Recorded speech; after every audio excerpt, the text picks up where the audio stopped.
want us to speak around the challenges, because most of these challenges still remain. You've mentioned one: energy theft, tariff issues, infrastructure issues. All of the investors that came in since privatization, they have not been able to perform excellently as expected.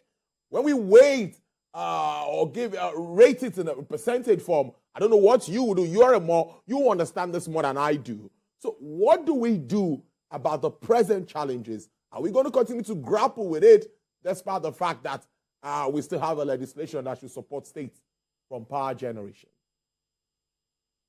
Okay, that's a good question. That's why, and many people complain. I think there's no problem with generation. If generation companies have a line of sight to getting their revenues, we would have more power than we need in terms of generation. The problem is around transmission and distribution. And one of the key things around distribution will be market indiscipline, will be infrastructural problems, will be lack of funds, will be electricity theft. So legislation by states should tackle those. Whilst government, like what government is doing with the Siemens deal, is good. Government works on transmission and ensures that we have sufficient capacity around transmission. If we can do those two, we will make progress, because there's definitely no problem around generation. Gas has been a problem, but it's been a problem because of the commercial arrangement.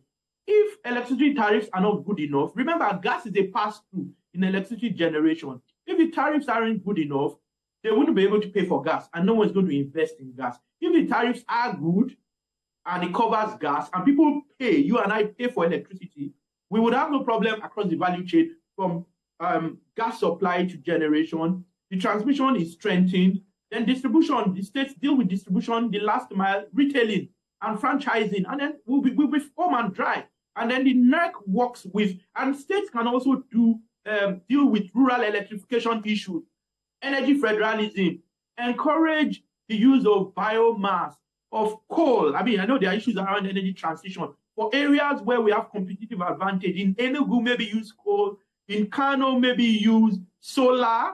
In Lagos, small hydro. So that's what states should do. They should encourage certain kinds of generation and embed generation within distribution networks. That's what states should be looking to do, because a lot of these regulations already exist. We have a market, but we need to strengthen that market, not create new problems for ourselves.